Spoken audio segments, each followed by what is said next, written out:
আমি আমার বোনকে রাজি করিয়ে রান্না করিয়েছি। রান্না কি আমি করছি? না, বোন করছে, বাট আমি তাকে রাজি করিয়ে রান্না করিয়েছি। সো এই বাক্যটাকে বানাতে হলে আমাদের পজিটিভ ভার্ব গেট ব্যবহার করতে হবে।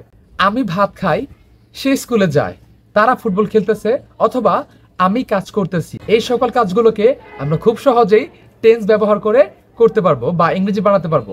বাট আমি যদি বলি আমি তাকে দিয়ে ঘর পরিষ্কার করাই, আমি মেকানিককে দিয়ে গাড়ি ঠিক করাই, আমি যদি বলি আমি পেন্টারকে দিয়ে ঘর পেন্টিং করাই, অথবা আমি বারবার বা নাপিতকে দিয়ে চুল কাটাই, এই সকল কাজগুলো অর্থাৎ যে কাজগুলো নিজে না করে অন্যদেরকে দিয়ে করানো হয়, এই সকল বাক্যগুলোকে বা কাজগুলোকে আমরা ইংরেজি বানাতে হলে সাধারণভাবে টেন্সের নিয়মে বানাতে পারবো না। এই সকল কাজ বা বাক্যগুলোকে ইংরেজি বানাতে হলে আমাদের পজিটিভ ভার্বের ব্যবহার করতে হবে। আর আজকের এই ভিডিওতে আমরা পজিটিভ ভার্বের ব্যবহার শিখব, যাতে তোমরা যে কোনো কাজকে, যে কাজগুলো নিজেরা না করে অন্যদেরকে দিয়ে করাও, সেগুলোকে ইংরেজি বানাতে পারো। এবং তুমি কি জানো IELTS এ এই টপিকটা খুবই গুরুত্বপূর্ণ একটা টপিক, পজিটিভ ভার্বের টপিক। সো তাহলে চলো দেরি না করে আমরা পজিটিভ ভার্বের ব্যবহার শিখি। ফার্স্টে পজিটিভ ভার্ব কি?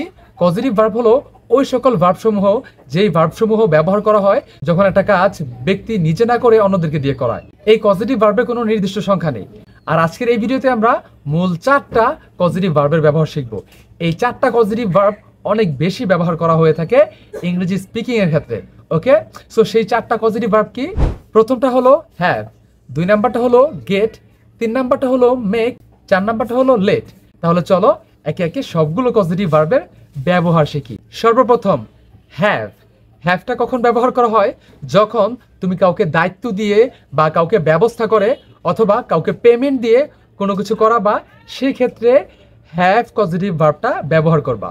এবং এই হ্যাভ পজিটিভ ভার্ব দিয়ে কোনো বাক্য বানাতে হলে এর একটা নির্দিষ্ট স্ট্রাকচার রয়েছে। আর স্ট্রাকচারটা হলো subject plus have plus object plus V1। এই স্ট্রাকচারটা হলো অ্যাক্টিভ বাক্যর ক্ষেত্রে, অর্থাৎ যে বাক্যের সাবজেক্টটা নিজেই কাজ করে, সেই ক্ষেত্রে আমরা এটা ব্যবহার করব। আর যদি বাক্যের মধ্যে কর্তাকে প্রাধান্য না দিয়ে কর্মকে প্রাধান্য দেওয়া হয়, সেক্ষেত্রে ওই বাক্যটা প্যাসিভ হয়ে যায়। আর যদি বাক্যটা প্যাসিভ থাকে, সেক্ষেত্রে আরও একটা স্ট্রাকচার আছে, একটু ভিন্ন। সেই স্ট্রাকচারটা কি?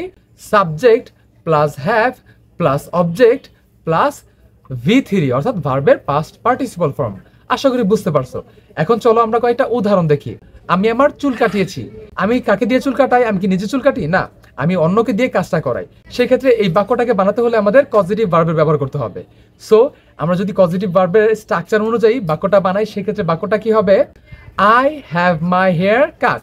ওকে, আমি যদি বলি আমি নাপিতকে দিয়ে আমার চুল কাটাই, সেক্ষেত্রে I have my hair cut by barber. আমি যদি বলি আমার ওয়াল আমি পেন্টারকে দিয়ে পেন্ট করিয়েছি, সেই ক্ষেত্রে এটা কি? আমি কাউকে ব্যবস্থা করছি না বা আমি কাউকে পেমেন্ট দিয়ে কোনো কিছু করাচ্ছি না। সেই ক্ষেত্রে এই বাক্যকেও ইংরেজি বানাতে হলে আমাদের এই পজিটিভ ভার্বের ব্যবহার করতে হবে। সো এটার ইংরেজি কি হবে? I have my wall painted. আমি যদি বলি আমি আমার ওয়ালকে পেন্টার দিয়ে পেন্ট করিয়েছি, সেক্ষেত্রে I have my wall painted by painter. এটা হলো প্যাসিভ বাক্য। আমি যদি এটা অ্যাক্টিভ বাক্য বানাই, সেক্ষেত্রে আই হ্যাভ পেইন্টার পেইন্ট মাই ওয়াল। চলো আরেকটা উদাহরণ দেখি। আমি আমার জুতো পলিশ করিয়েছি, সেক্ষেত্রে এই পলিশটা তুমি নিজে করছো না, তুমি অন্য কাউকে দিয়ে করাইছো কাজটা। সো এই বাক্যকে ইংরেজি বানাতে হলে তোমাকে পজিটিভ ভার্বেরই সাহায্য নিতে হবে।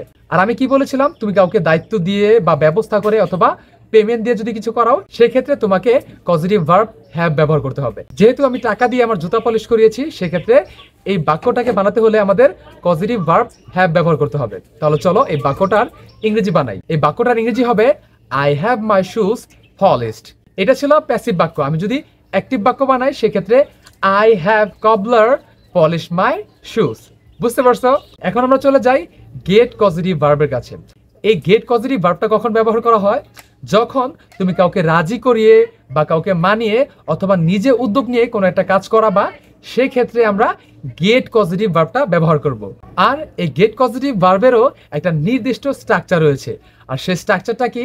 সেটা হলো subject plus get plus object plus to plus V1। Okay, চলো কয়েকটা উদাহরণ দেখি। আমি আমার বোনকে রাজি করিয়ে রান্না করিয়েছি।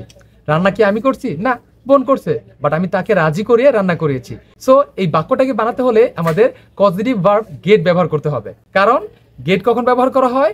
যখন কাউকে মানিয়ে, রাজি করিয়ে বা বুঝিয়ে কোনো কাজ করিয়ে নেওয়া হয়, তখন পজিটিভ ভার্ব গেট ব্যবহার করা হয়। সো বাক্যটা কি ছিল? আমি আমার বোনকে রাজি করিয়ে রান্না করিয়েছি।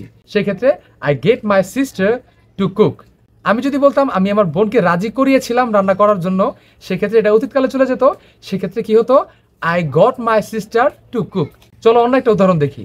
আমি আমার শিক্ষককে রাজি করিয়েছি টপিকটা বোঝানোর জন্য বা এক্সপ্লেন করার জন্য। সেক্ষেত্রে I get my teacher to explain the topic. Okay. অথবা আমি আমার বন্ধুকে রাজি করিয়েছিলাম এখানে আসার জন্য। সেক্ষেত্রে I got my friend to come here. অথবা আমি আমার বন্ধুকে রাজি করে পার্টিতে জয়েন করাইছি। সেক্ষেত্রে I got my friend to join the party. এখন আমরা চলে যাই মেক পজিটিভ ভার্বের কাছে। সো এই মেক পজিটিভ ভার্বটা কখন ব্যবহার করা হয়? যখন তুমি কাউকে জোর করে বা কাউকে বাধ্য করে কোনো কিছু করাবা, সেক্ষেত্রে আমরা মেক পজিটিভ ভার্বটা ব্যবহার করব। এবং এই মেক পজিটিভ ভার্বেরও একটা স্ট্রাকচার রয়েছে। সেটা কি? Subject plus make plus object plus V1। চলো কয়েকটা উদাহরণ দেখি। শিক্ষক ছাত্রদেরকে দিয়ে লিখিয়েছে জোর করে। ওকে। সেক্ষেত্রে the teacher make the student write. Okay. যদি এটা অতীতকালে থাকতো সেক্ষেত্রে the teacher made the student right.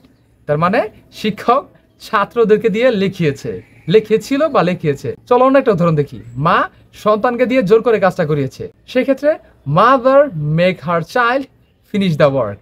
আর যদি এটা অতীতকালে থাকতো সেক্ষেত্রে mother made her child finish the work.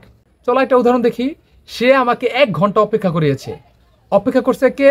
আমি, বাট সে আমাকে দিয়ে করিয়েছে। সো এটার ইংরেজি পজিটিভ ভার্ব দিয়ে করতে হবে। আর যেহেতু সে আমাকে বাধ্য করছে কাজটা করতে, সেক্ষেত্রে এটার ইংরেজি মেক দিয়ে বানাতে হবে বা মেক পজিটিভ ভার্ব দিয়ে বানাতে হবে। সো এটার ইংরেজি কি হবে? She make me wait. আমি যদি বলি সে আমাকে দিয়ে 1 ঘন্টা অপেক্ষা করিয়েছিল, সেক্ষেত্রে she made me wait for 1 hour. এখন চলে যাই সর্বশেষ পজিটিভ ভার্বের কাছে। সেটা কি? সেটা হলো লেট। লেট মানে কাউকে অনুমতি দেওয়া। মানে তুমি যদি কাউকে অনুমতি দাও কোনো কিছু করার জন্য, সেই ক্ষেত্রে লেট পজিটিভ ভার্বটা ব্যবহার করবা। এবং এই লেট পজিটিভ ভার্বটার স্ট্রাকচার হলো subject plus let plus object plus V1। চলো কয়েকটা উদাহরণ দেখি। আমার মা আমাকে অনুমতি দিছে পার্টিতে যাওয়ার জন্য। সেক্ষেত্রে my mother let me join the party.